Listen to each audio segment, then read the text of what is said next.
Selamat pagi adik-adik. Kembali lagi dalam ibadah hari Minggu pelayanan anak. Hari ini Kak Serin bersama dengan kami adik-adik. Kak Serin undang untuk berdiri. Kita akan menyanyikan Mars PA.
Adik-adik, kita akan membuka ibadah ini. Mari kita bernyanyi dari Kidung Ceria 154. Inilah hari yang dijadikan Tuhan.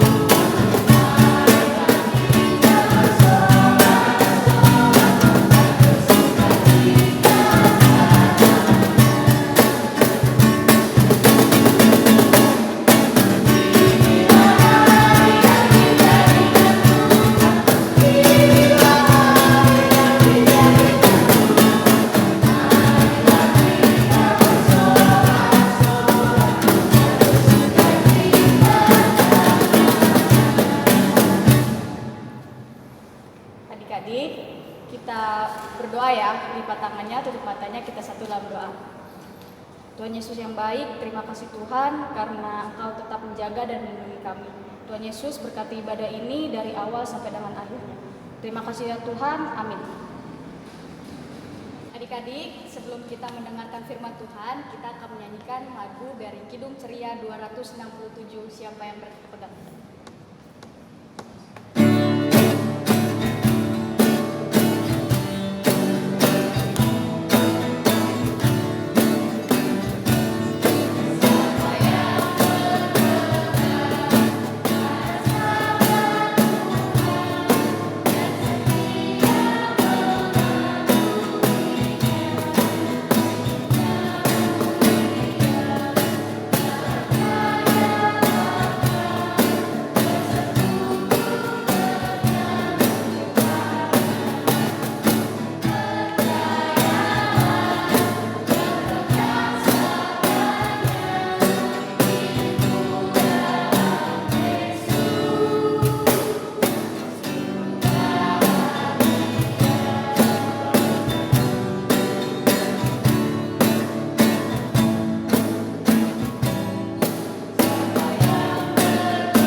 mendengarkan firman Tuhan yang dibawakan oleh Kak Meske.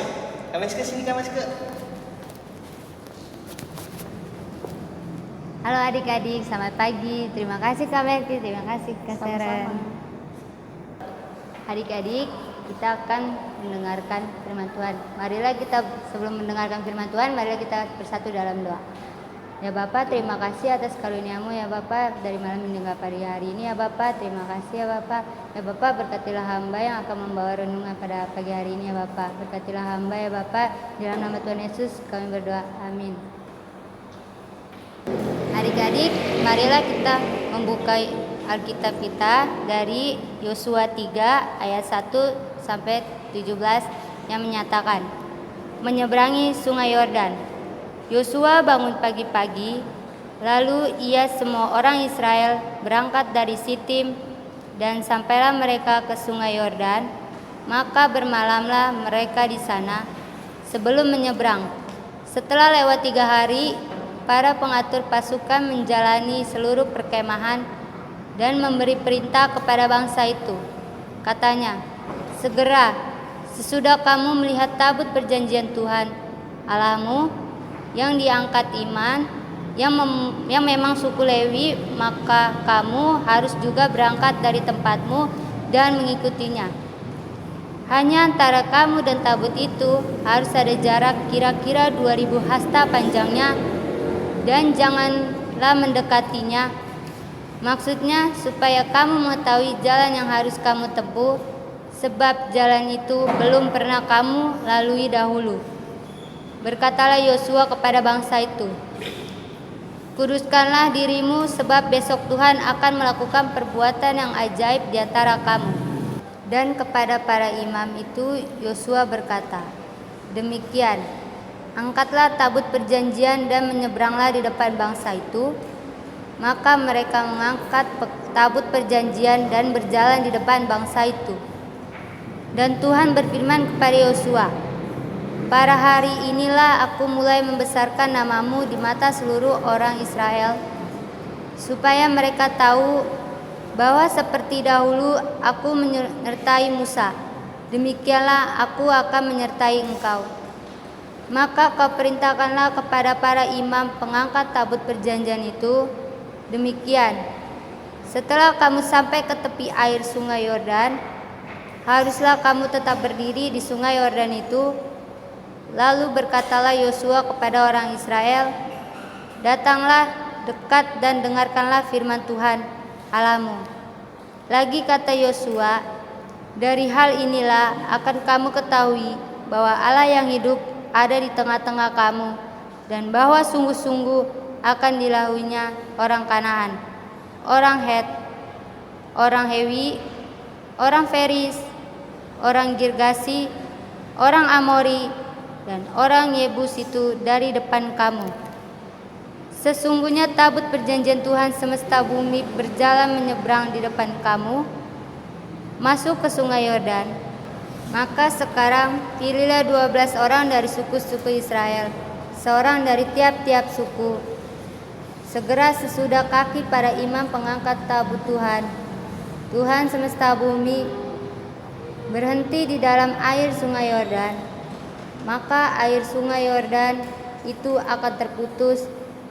Air yang turun dari hulu akan berhenti mengalir menjadi bendungan. Ketika bangsa itu berangkat dari tempat perkemahan mereka untuk menyeberangi sungai Yordan, para imam pengangkat tabut perjanjian itu berjalan di depan bangsa itu. Segera sesudah para pengangkat tabut itu sampai ke sungai Yordan, dan para imam pengangkat tabut itu mencelupkan kakinya ke dalam air di tepi sungai itu. Sungai Yordan itu sebak sampai meluap sepanjang tepinya selama musim menuai. Maka berhentilah air itu mengalir. Air yang turun dari hulu melonjak menjadi bendungan jauh sekali di dekat Adam, kota yang terletak di sebelah Sartan. Sedang air yang turun ke laut Araba itu, yakni laut asin, terputus sama sekali. Lalu menyeberanglah bangsa itu di tentangan Yeriko. Tetapi para imam pengangkat tabut perjanjian Tuhan itu tetap berdiri di tanah yang kering, di tengah-tengah sungai Yordan, sedang seluruh bangsa Israel menyeberang di tanah yang kering, sampai seluruh bangsa itu selesai menyeberangi sungai Yordan. Adik-adik, marilah dengarkan cerita berikut ini. Adik-adik, di sebuah desa kecil di Alaska, tinggallah seorang anak. Dia tinggal bersama ayah dan ibunya. Nama anak itu Nathan. Dari kecil, Nathan mempunyai sebuah benda kesayangan, yaitu sebuah selimut. Selimut itu sangat sederhana. Selimut itu terbuat dari potongan-potongan kain bercorak yang sangat indah. Kemanapun ayah dan ibunya membawa Nathan, dia pernah lupa membawa selimut kesayangannya itu. Pada saat mereka melakukan penerbangan keluar Alaska dengan menaiki pesawat kecil yang hanya ditumpangi 3-4 orang. Nathan mengambil selimut kesayangannya itu dan menutupi kepalanya sampai pesawat itu mendarat. Nathan memang suka takut kalau harus melakukan penerbangan dengan pesawat kecil itu, tapi selimut kesayangannya menjadi tempat dia berlindung. Dalam selimut itu, Nathan menyembunyikan wajahnya dan dia merasakan kehangatan selimut itu. Suatu ketika ayah Nathan harus meninggalkan Alaska. Ayah Nathan mendapat kesempatan untuk menjadi pembicara dalam sebuah pertemuan di kota Seattle. Pada saat sang ayah sedang membereskan baju-baju serta perlengkapan yang akan dibawanya untuk dimasukkan ke dalam koper, Nathan bertanya, Ayah mau pergi kemana? Sang ayah belum sempat menjawab pertanyaan itu, Nathan sudah bertanya lagi. Ayah pergi tidak lama. Nathan, ayah pergi karena ada tugas yang harus ayah kerjakan di sana. Baru saja ayahnya selesai menjelaskan, Nathan sudah bertanya lagi. Ayah pergi dengan siapa? Siapa yang temani ayah? Karena ayahnya masih sementara sibuk menyiapkan barang-barang bawanya, ayahnya tidak sempat menjawab semua pertanyaannya Nathan. Ayahnya hanya menjawab demikian. Nathan, tenang aja, ayah baik-baik saja kok. Kamu di rumah jangan nakal-nakal ya nak. Tolong jaga ibu dan bantu setiap pekerjaannya. Tak lama ayah Nathan memberi pelukan dan segera meninggalkan rumah sebab ayahnya khawatir akan ketinggalan pesawat. Nah, adik-adik, sesampainya di hotel kota Seattle, ayah Nathan tidak sempat mengeluarkan isi koper yang dibawanya sampai malam harinya. Sang ayah sangat terkejut dan ketakutan saat membuka koper bawaannya. Waduh, kenapa barang ini ada di sini? Siapa ya yang naruh? Sepertinya bukan aku. Ayah Nathan masih dalam keadaan kaget dan bingung karena ternyata yang ada di dalam koper itu adalah selimut kesayangan Nathan. Tidak tunggu lama, ayah Nathan langsung menelpon Kathy, ibu Nathan. Ayah Nathan membayangkan ibu Nathan yang pasti dengan susah payah mencari selimut itu. Dalam percakapan di HP ayah Nathan menjelaskan. Kathy, aku minta maaf. Aku tahu kamu pasti lagi bingung mencari selimut kesayangan anak kita. Dan aku sendiri gak tahu gimana selimut ini bisa ada dalam koper. Aku lagi bayangin kalau anak kita Nathan pasti gak bisa tidur dengan nyenyak.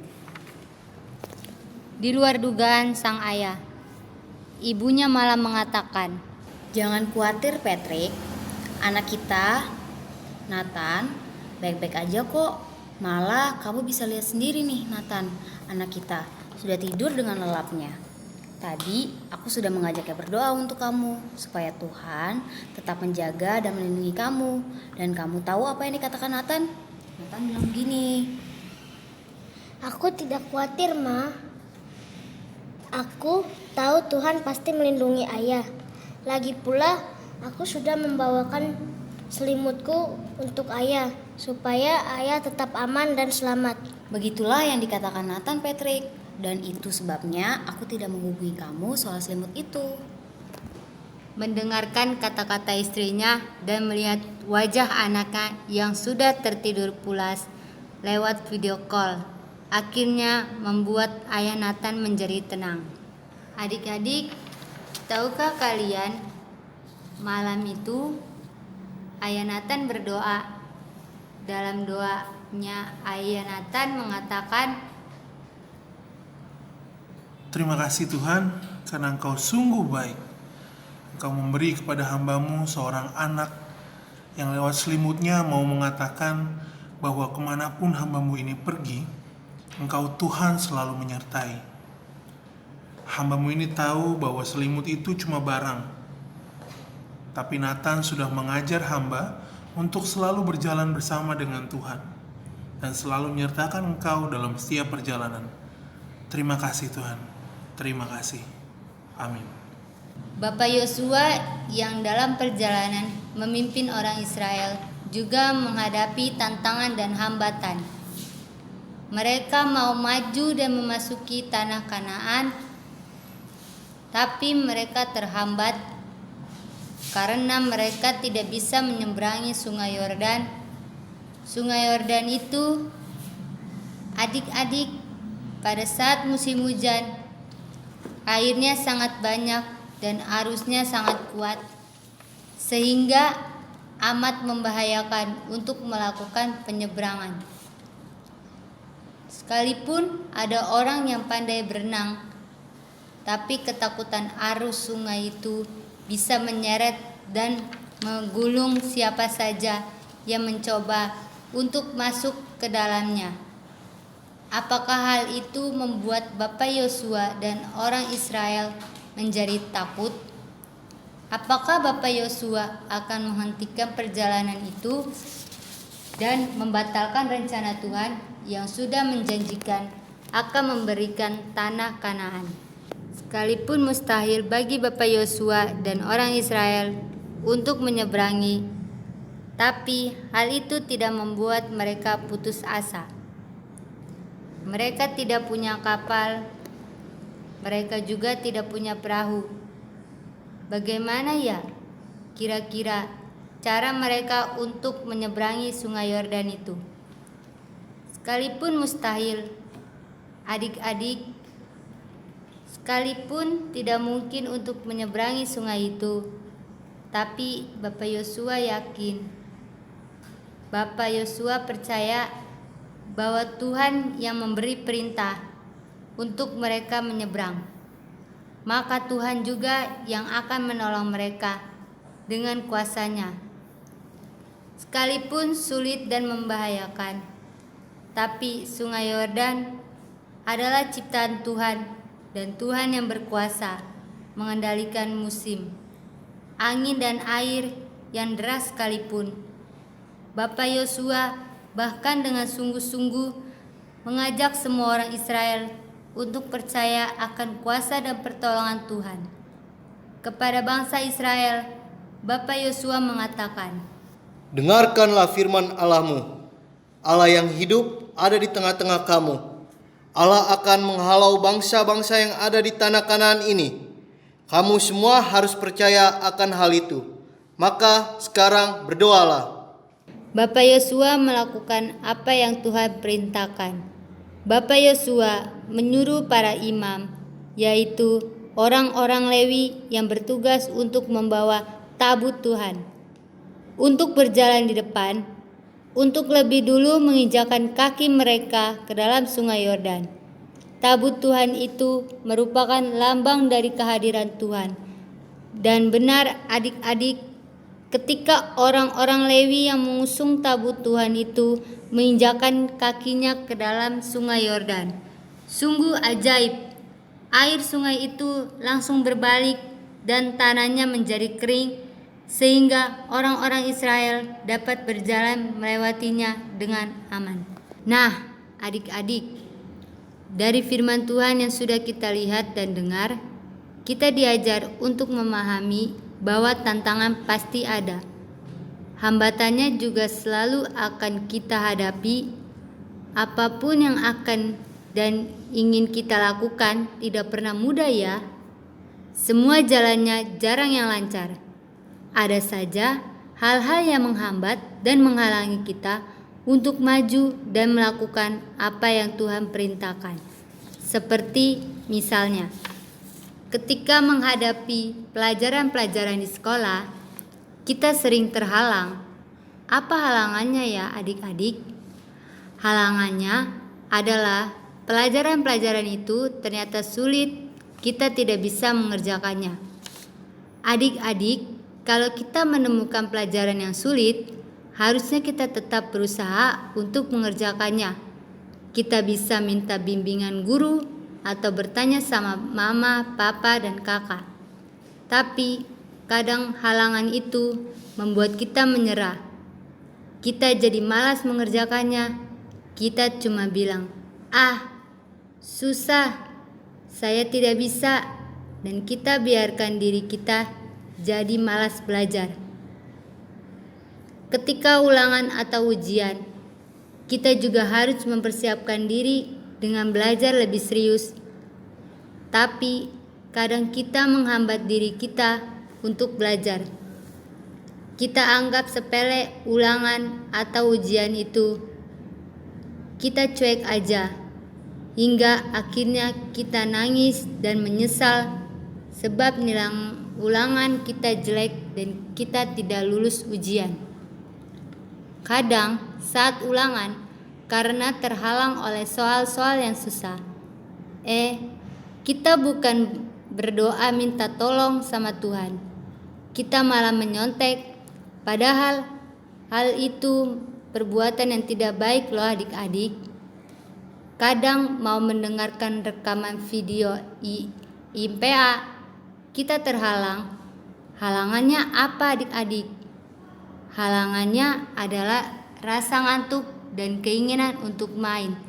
Misalnya adik-adik, ada teman yang datang untuk minta maaf karena sudah melakukan yang salah terhadap kita.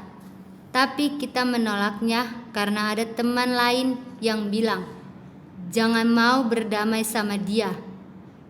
Kita lalu mengikuti kata-kata teman yang tidak baik itu. Gara-gara kata-kata teman kita itu, kita tidak jadi berdamai. Padahal harusnya kita tidak perlu mendengarkan kata-kata teman yang tidak baik itu. Karena dia cuma jadi penghalang untuk kita berbaikan. Jadi hambatan dan halangan itu bisa datang dari diri kita sendiri dan bisa juga dari orang lain. Kalau dengan otak dan otot kita sendiri memang tidak bisa adik-adik, tapi bersama Tuhan tidak ada yang mustahil, tidak ada yang tidak mungkin. Tetap semangat ya adik-adik, sebab tidak ada jalan buntu, tapi setiap kebuntuan Tuhan pasti buka. Amin. Adik-adik, marilah kita meresponi firman Tuhan dari Kidung Ceria 37, Allah Bapa melindungi.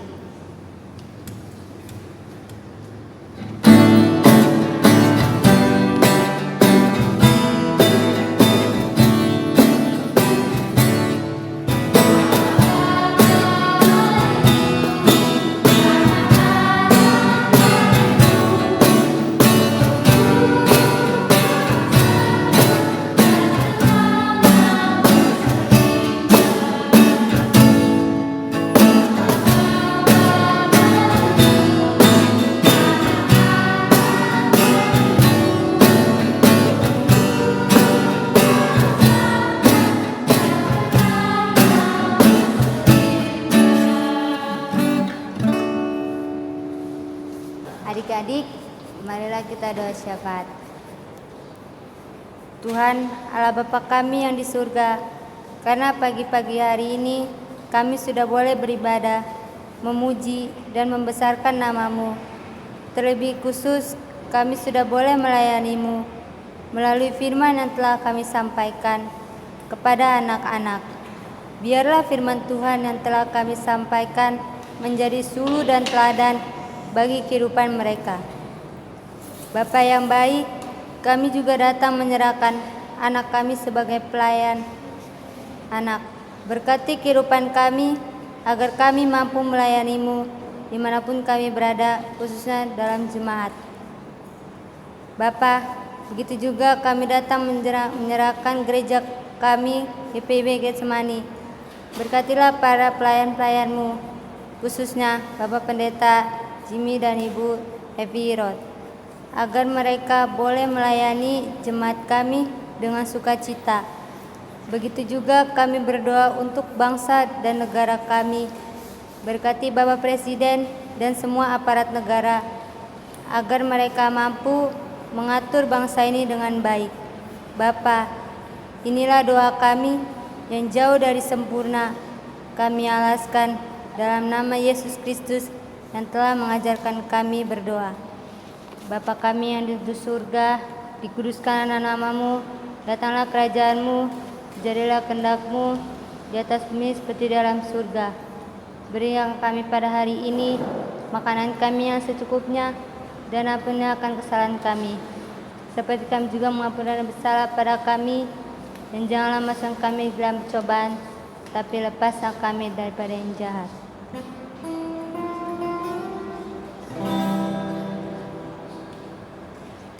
Karena Engkaulah yang mempunyai kerajaan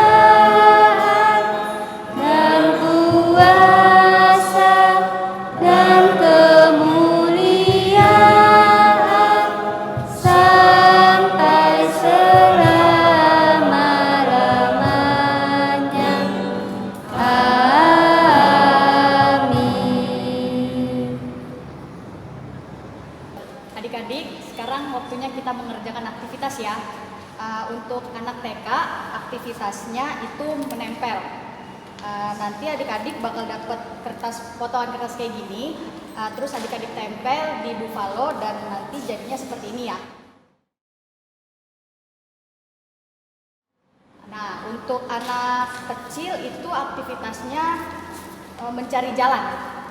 Mencari jalan dari titik sini sampai ke sini.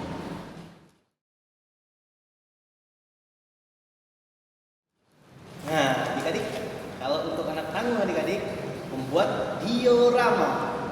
Adik-adik udah pernah kan pasti membuat diorama. Nih, seperti ini adik-adik.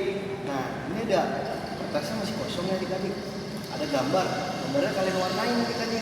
Di sini ada 3 kertas yang ada gambarnya. Masing-masing adik-adik gambar dan adik-adik tempel di kertas buffalo lalu dipotong dan jadinya seperti ini. Selamat mengerjakan. Adik-adik, kita akan memberikan persembahan. Kita akan menyanyikan lagu dari Kidung Ceria 262, Apabila Kita Sukacita.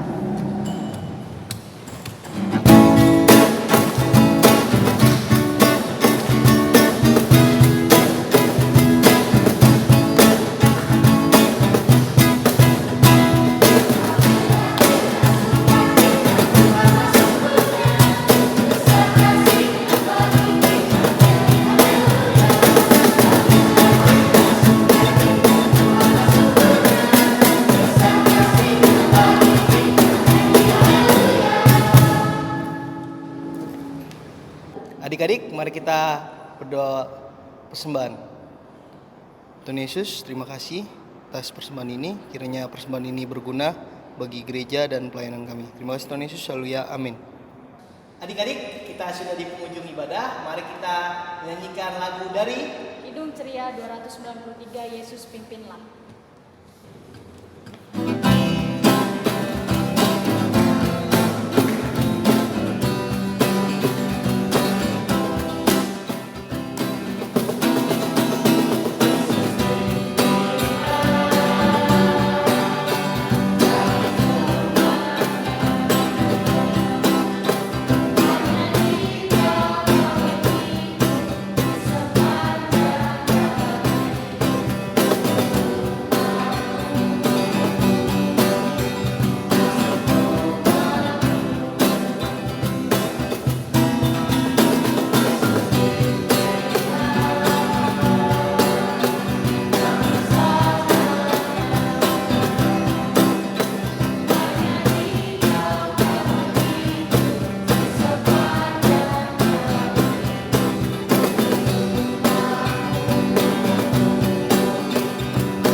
Adik-adik, marilah kita terima berkat. Ya Bapak, terima kasih ya Bapak. Ibadah ini berjalan dengan lancar ya Bapak, dari awal sampai akhir ya Bapak.